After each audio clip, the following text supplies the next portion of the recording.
Assalamualaikum warahmatullahi wabarakatuh. Izin memperkenalkan diri, nama saya Kinten Rasela Radina Putri dengan NPM 2355061009. Di sini saya akan menjelaskan tentang rangkaian encoder dan juga decoder katoda. Namun sebelum itu saya akan menjelaskan sedikit materi tentang pengkodaan.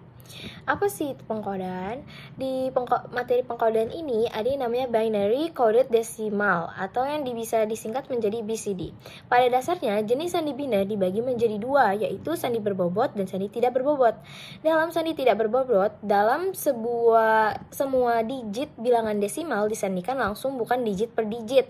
Sedangkan dalam sandi berbobot hanya bilangan 1, 2, 3, 4, 5, 6, 7, 8, dan 9 yang akan disandikan. Salah satu sistem sandi berbobot adalah BCD. BCD itu yang seperti saya sebutkan tadi, yaitu binary coded decimal, adalah suatu cara penulisan angka desimal yang ada pada setiap digitnya yang direpresentasikan dengan bilangan biner. BCD biasanya direpresentasikan oleh 4 bit bilangan biner yang terdiri dari atas angka 0 sampai 9. Pada teknik digital kali ini terdapat dua istilah, yaitu counter dan decoder.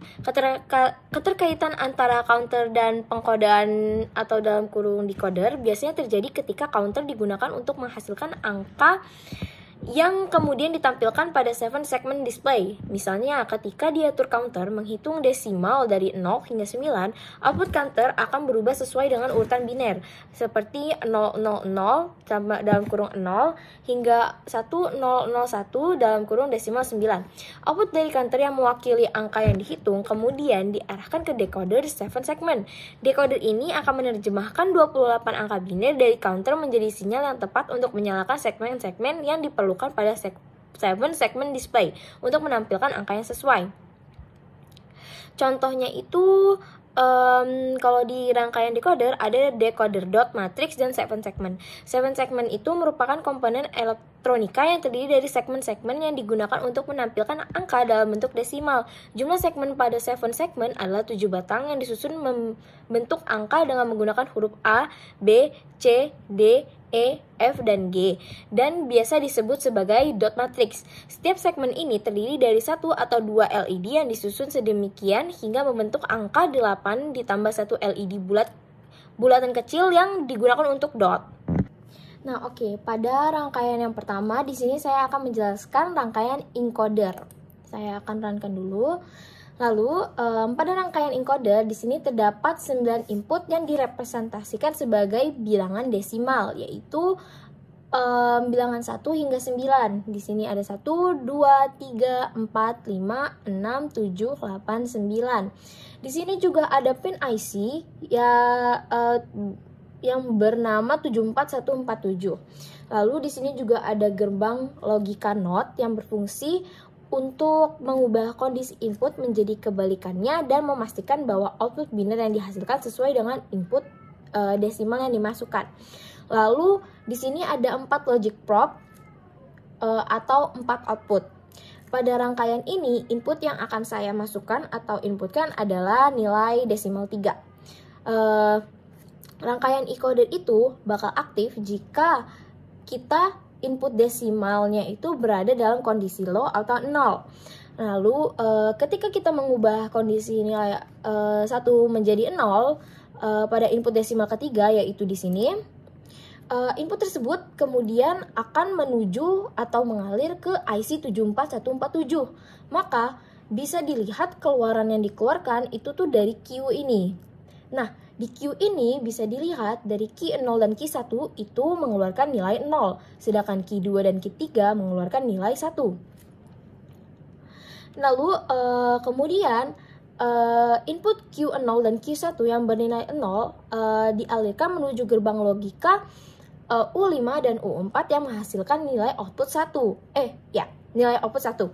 Lalu input Q2 dan Q3 itu akan mengalir ke gerbang NOT yang mana hasilnya seperti gerbang U5 dan U4 akan diinversikan dan menghasilkan nilai 0. Begitulah cara kerja rangkaian encoder.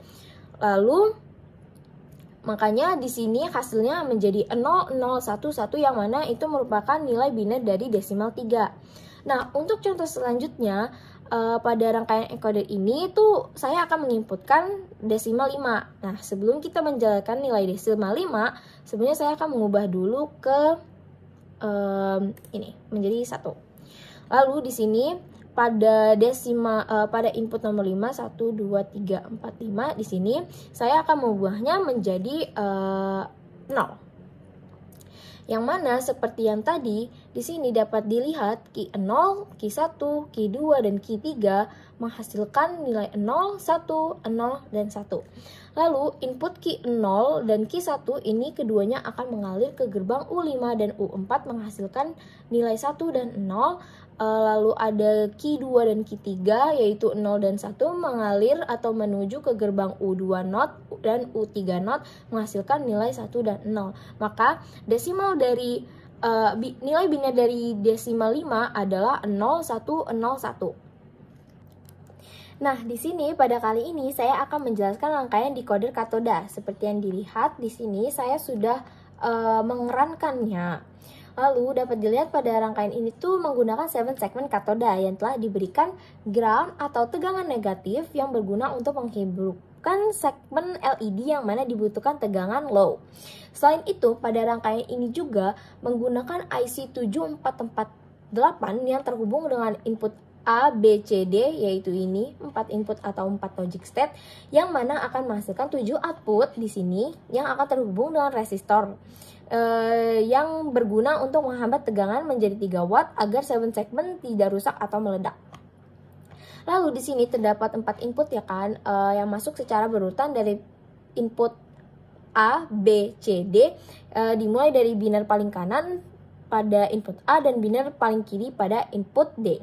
Keempat input tersebut ketika kita sudah menginputkan nilainya akan menuju dan mengalir ke IC 7448 ini yang mana akan diproses sedemikian rupa dan menghasilkan 7 buah output yang akan digunakan dengan yang akan dihubungkan dengan 7 segmen. Lalu selain dari keempat input yang saya sebutkan atau yang terhubung, terdapat 3 buah pin yang tidak digunakan sebagai input sama sekali, yaitu pin BI atau RBO, pin RBI, dan pin LT. Kalau untuk pin BI atau RBO ini atau yang bisa disebut blanking input atau ripple blanking output merupakan pin yang digunakan untuk mematikan semua segmen display serta memberikan sinyal untuk mengendalikan blanking secara berurutan pada digit berikutnya. Lalu yang kedua ada pin RBI atau ripple blanking input adalah pin yang digunakan untuk memberikan input yang berfungsi untuk mengendalikan blanking secara berurutan pada digit saat ini untuk menghilangkan angka 0 yang tidak signifikan pada sebelah kiri. Lalu di sini ada pin LT atau yang bisa disebut lamp test yang digunakan untuk menyalakan semua segmen secara bersamaan untuk menguji seluruh segmen display. Nah, pada kali ini, pada percobaan ini, ketika saya tuh ingin menginputkan nilai 0, 1, 0, 0, yaitu maka di sini saya akan inputkan pada input C 0, 1, 0, 0. Maka output yang diperoleh itu dari QB, QC, QF, dan QG itu bernilai 1, sedangkan QA, QD, QE itu menghasilkan nilai 0 atau low. Sehingga ketika nilai atau tegangan tersebut sampai pada 7 segmen ini, yang menyala adalah segmen B, segmen C, segmen F, dan segmen G. Karena mendapatkan tegangan positif atau high atau yang bisa disebut bernilai 1 dan membentuk angka 4 sesuai dengan biner yang diinputkan yaitu 0100. Yang mana di sini angka 4 itu merupakan desimal dari biner 0100 ini. Nilai output default dari IC ini ketika pertama kali dijalankan adalah 1 dan membentuk angka 0 pada segmen, sehingga ketika salah satu input bernilai 1 maka akan merubah beberapa output untuk menghasilkan nilai 0 atau low sehingga segmen tertentu akan mati. Nah, sekian dari penjelasan saya tentang encoder dan decoder katoda. Saya akhiri. Wassalamualaikum warahmatullahi wabarakatuh.